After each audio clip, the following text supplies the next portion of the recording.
এ যেন মর্তে মহাদেব। শ্রাবণের প্রথম সোমবারে ভক্তদের উপচে পড়া ভিড় দুর্গাপুরের রাধেশ্বর শিব মন্দিরে। দুর্গাপুরের বামুনারা সংলগ্ন রাধেশ্বর শিব মন্দিরে আজ শ্রাবণ মাসের প্রথম সোমবারে ভক্তদের উপচে পড়া ভিড়। প্রত্যেক বছরের মতো এই বছরেও এই রাধেশ্বর শিব মন্দিরে ভক্তদের উপচে পড়া ভিড় সামলাতে রয়েছে পুলিশ প্রশাসনের কড়া নজরদারি। মন্দিরের প্রবেশপথে ভক্তদের প্রবেশ করানোর জন্য করা হয়েছে বাঁশের ব্যারিকেড। পাশাপাশি মন্দিরের গর্ভগৃহে প্রবেশের মুখেই একটি টানেল পাইপের ব্যবস্থা রয়েছে। সেই পাত্রে জল ঢাললে জল গিয়ে পড়বে বাবা ভোলানাথের মাথায়। বেসরকারি স্বেচ্ছাসেবী সদস্যরা মন্দিরের বাইরে একটি হেলথ চেকআপ ক্যাম্পেরও আয়োজন করে জানান, বহু ভক্তরা বাইরে থেকে পায়ে হেঁটে আসেন, দীর্ঘক্ষণ লাইনে দাঁড়িয়ে থাকতে হয় তাদের। তাই কেউ কোনো অসুস্থতা বোধ করলেই তাদের সহযোগিতার জন্যই এই ব্যবস্থা।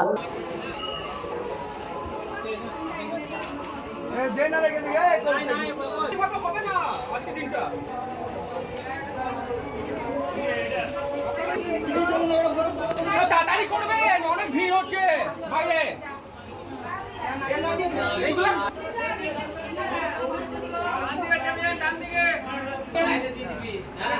সবাই ফুল বেল পাতা মিষ্টি যা দেবেন দক্ষিণা।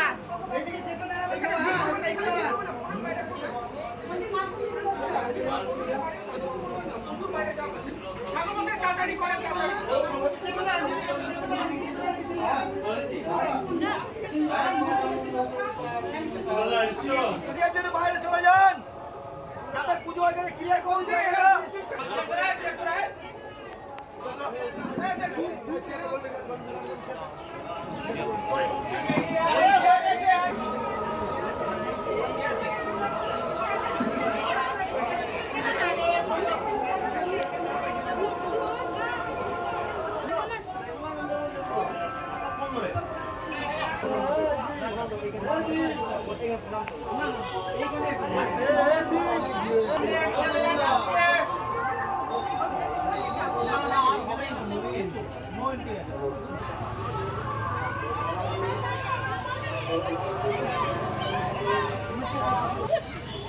देखली मेहरारू को देखली।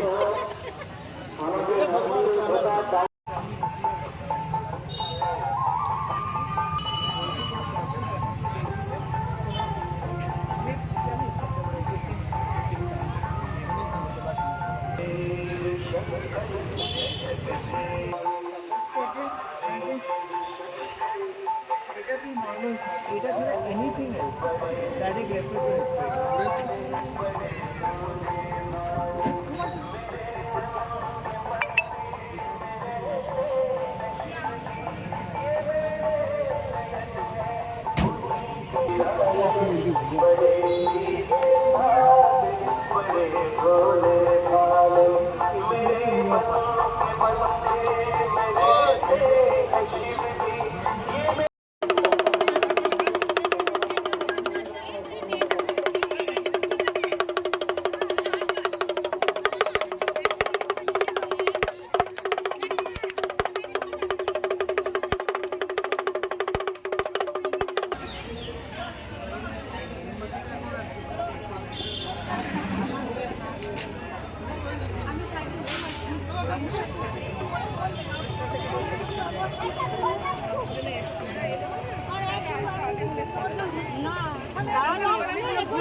প্রথম বছর নয়, আমরা প্রতি বছরই ন্যায় রাধেশ্বর মন্দির কমিটিকে সহযোগিতা করে মধ্যবঙ্গ সেবা ভারতীর পক্ষ থেকে আমরা এই ক্যাম্পটা করে থাকি। এখানে ডাক্তার, সমস্ত ধরনের ডাক্তার, ফিজিশিয়ান, জেনারেল ফিজিশিয়ান থেকে আরম্ভ করে গাইনিক সব রকম ডাক্তার উপস্থিত এখানে আছেন এবং আমরা ওষুধপত্র, জল এবং ভক্তদের কিছু প্রসাদের ব্যবস্থা প্রতি বছর করে থাকি।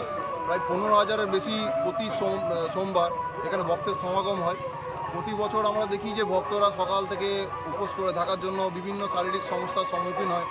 সেই সম্মুখীন থেকে আমরা এই বিচার করেছি যে আমরা প্রতি বছর এখানে মেডিকেল ক্যাম্প করা হবে এবং ভক্তদের যাবতীয় সমস্যার সমাধান এখানে করা হবে।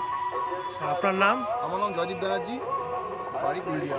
কল্লোল সরকার, সৌরভ পাল। লাইনে প্রায় 1-1.5 ঘন্টা হবে লাইনে দাঁড়িয়ে আছি। কতক্ষণে পৌঁছাবেন বলে মনে হচ্ছে? এখনো পৌঁছাতে 2-2.5 ঘন্টা লাগবে। আচ্ছা। কারণ ফার্স্ট সোমবার তো, এরকম লাইন প্রায় সোমবারেই হয়, মানে শ্রাবণ মাসে। প্রতি বছর কি আসে? হ্যাঁ, প্রত্যেক সোমবারে আসে। কি চাইবেন ভগবান থেকে? যা চাইবো মনে মনে চাইবো। আপনার নাম? আপনার নাম? আমার নাম কণিকা দাস। কতক্ষণ ধরে লাইনে দাঁড়িয়ে আছেন? আমি এসেছি এএমসি থেকে, আমি দাঁড়িয়ে আছি প্রায় হয়ে গেল 1 ঘন্টা হয়ে গেল, এখনো জানি না কত করে পৌঁছাবো। প্রায় 3-4 ঘন্টা এখন লেগেই যেতে পারে। আর প্রত্যেক বছরই আসি, আর এসে খুব ভালোও লাগে। আমি এসেছি, আমার বোনও এসছে। হ্যাঁ, তো সবার মঙ্গল কামনা চাইবো থেকে। আর এখানে এসে একটু উৎসাহ লাগে, একটু ভালোও লাগে, এনার্জি লাগে। ওম নমঃ শিবায়।